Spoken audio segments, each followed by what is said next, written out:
One record. Get up,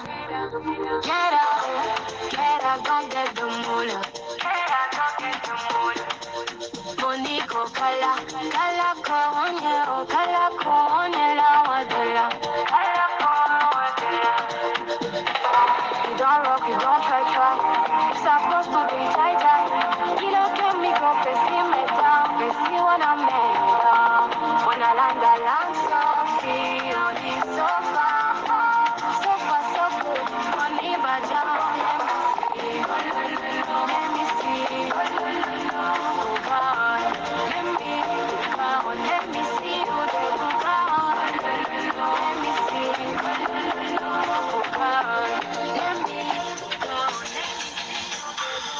1 2 1 2 testing 1 2 1 2 testing. This is Comrade Ntanyo on Pop FM chigawo cha kumaziro Friday special tati tiyese kuti kodi tikhoza kukwanisa kubwera ndi nkhanga zaona chifukwa ndi zilipo. Get the wake up. 1 2 1 2 tangomva tangona akuti ripoti latuluka la madokotala. Koma palitu mafunso ochuluka kwambiri pa ripoti limeneli, pali mafunso ochuluka amene tibwere nawo mu programu ija ya nkhanga zaona mawu alaliwisiri tikutulukira tikuyesatu mawu 1 2 1 2 testing Limpopo FM Comrade Ntanyo Friday special.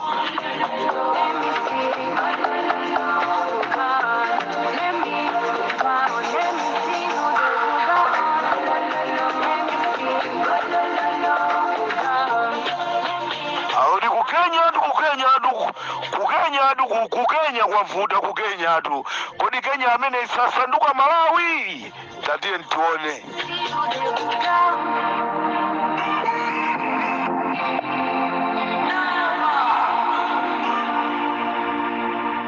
Do you know what happens when people are fed up? Truly fed up. They rise up and soar like eagles. They become unstoppable. They say, Tosha, enough is enough. At that point, they have enough energy to run the marathon of change, transformation. This is happening in Kenya. People are fed up. They are fed up of presidential wastage. They are fed up of bogus presidential budgets. They are fed up of more taxes and less services, less development.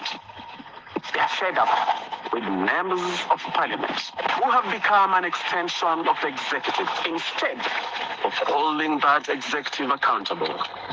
They are fed up with the IMF and World Bank for their continued role in dictating African economies. That's why Kenya is on fire, not with flames, but with the fury of its people. That's why people have rejected the Finance Bill 2024, a slap in the face of every hardworking Kenyan.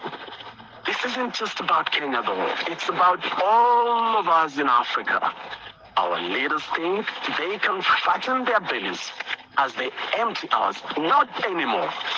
IMF and World Bank think they can turn our countries into experimental guinea pigs. Not anymore. We, the people, are watching and taking action. Posa yedu hapa zikuchitikaso ku Malawi, whether someone like or not. This is Comrade Limpopo FM, ni Comrade Ntanyo pa Limpopo radio station.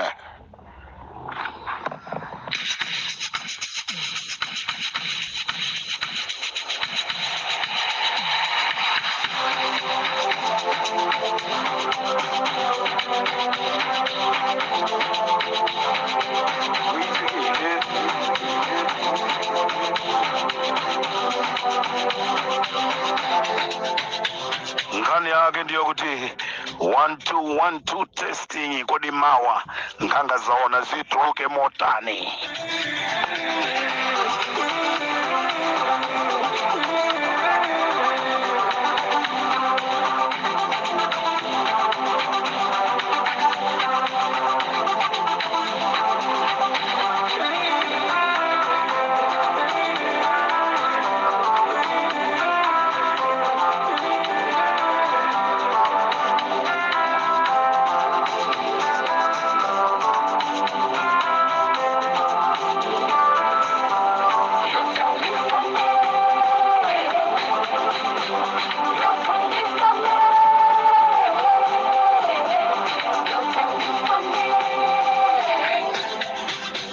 time is coming, Mr. Mtarika Atupere Muluzi. Your time is coming, Kabambe. Your time is coming, Enoki Chihana. Your time is coming, is what the song is saying. Your time is coming.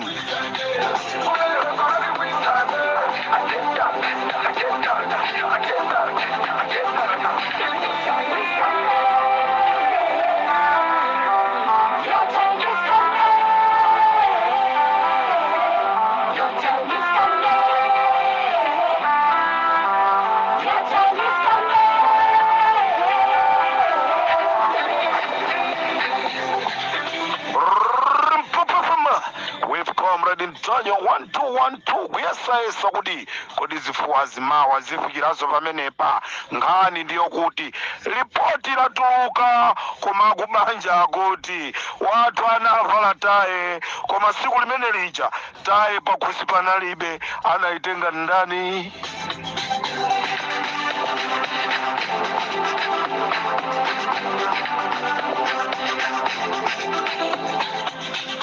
Ndemwana kuti my dad, when he was leaving the house, he did put a shoe, but why we never see a shoe? Is it the helicopter who took the shoe?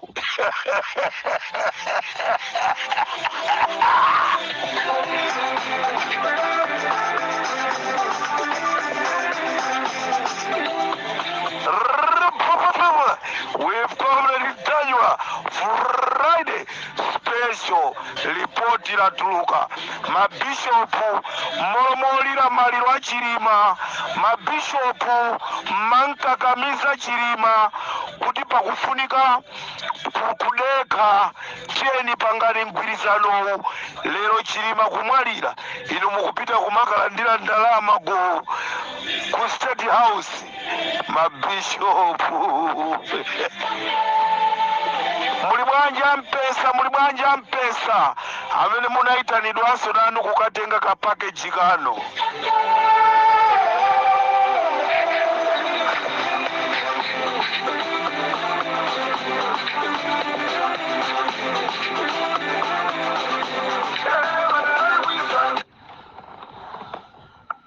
Wazizani wawa Adili Ali, Haruni Mandala, Petros Focus, Whiskey Ali. The Peregrine money.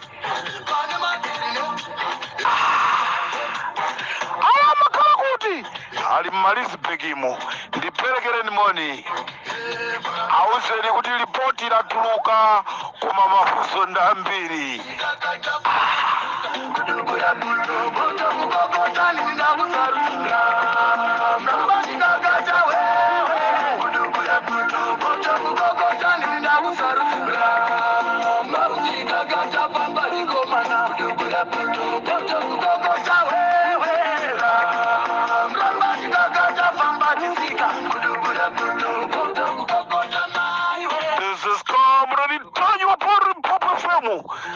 Anatawa ku South Africa aboma kutafuna ampase contract ya kwa Dimaki kayotani.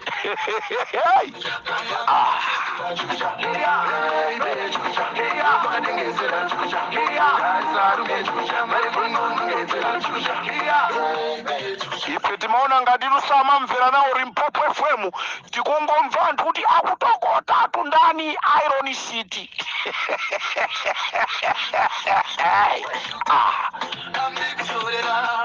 Ife sitidalira boma atu, ife timagwira ntchito mwa ife toka, tikagwira ntchito ndikudyesa mabanja atu, koma kuti tikamuyendere wa boma ndikukamunamiza kuti ine ndikhoza kumgwira mtanyiwa aboma nawonso ali zingati 15 million.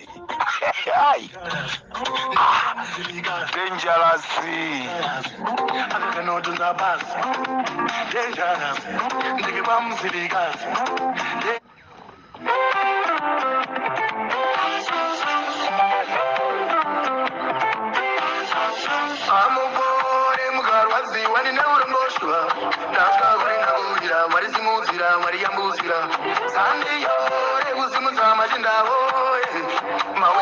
Osiana kuma onse akutali mboma. Asante sana.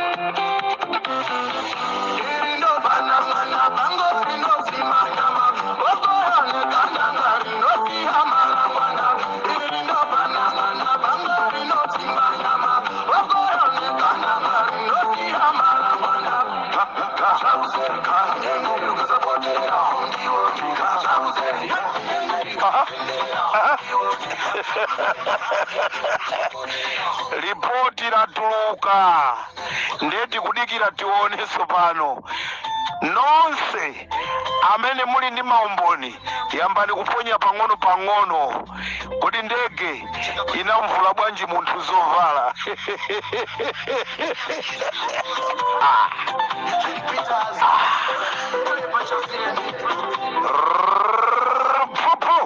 Ndikola litanywa McDonald's murumbe akagara aramba kucharupe chavuga achigadzira zima zose kutepenyura tiri kuno kumilitary church machita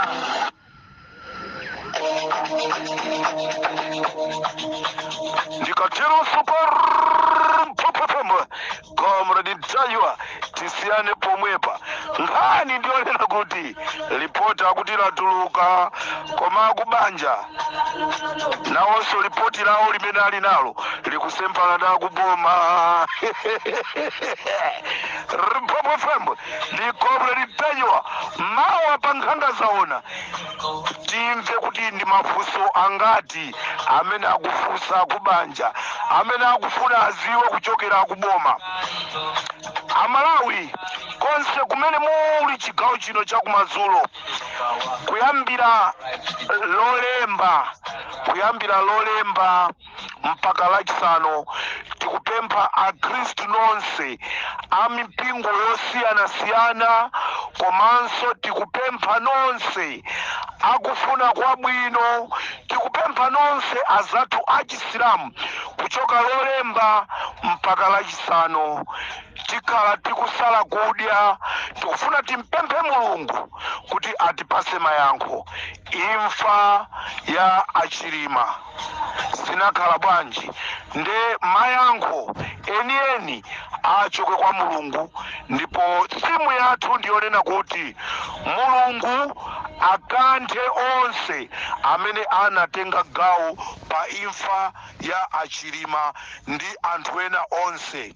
Tikuti simu yathu ya mapemphero kuchoka Monday mpaka lachisanu pamene tikusala kudya tonse amene timakonda a Klaus Chilima, tonse amene timakonda abale amene atisiya Ashanil Muluzi Alapukeni ndiyena wotero tijoineni Monday mpaka lachisanu tikhala tikusala kudya pali Mpopo FM komanso tikupempha anthu ena onse mapemphero athu ndionena kuti aliyense amene anatenga nawo gawo pa imfa ya anthu amenewa mulungu alange asadikirenso siku la chiweruzo, chifukwa zolowazi ife zatifikira nthawi ino sizinafike nthawi ya chiweruzo. Ndeti kuti tonse ambiri mmafola mosiyanasiyana akhala akupempha kunena kuti kodi dziko silingakhale kusala kudya. Ndeti kuti mipingo yosiyanasiyana tiyeni tijoineni pali Mpopo FM tikhala tikusala kudya kuchokera lolemba mpaka lachisanu. Mapemphero athu ndionena kuti mulungu awalange onse amene anatenga gawo pa imfa ya zibale athu, ndipo Amalawi ndikufuna Amalawi ochuluka kwambiri tikhale pa gawo limeneli ndi cholinga Mulungu atipase mayankho ngati anthu angathe kupenga misala apenge misala, tipemphere tonse amene timapanga malilime mipingo yosiyanasiyana, kandi ya Anglikani kandi ya mapentekosti, tikakupemphani kunena kuti tijoineni pa Limpopo FM, komanso nonse amipingo tiyeni kuchokera Lolemba kukafika Lachisanu tisale kudya, tipempherere mizimu yathu, mizimu ya abale athu amene anatisiya kuti ikawuse mu mtendere, ndi kuti onse amene anatenga nawo gawo pa imfa imeneyi Mulungu awalange, komanso onse amene akulakalaka ndi kulimbana ndi kusaka Wabakiri TV ndi kusaka Ali Mpopo ndi kulimbana ndi Aboni Kalindo, Mulungu awatetezere. This is Comrade Ntanywa on Limpopo FM. Ndikateo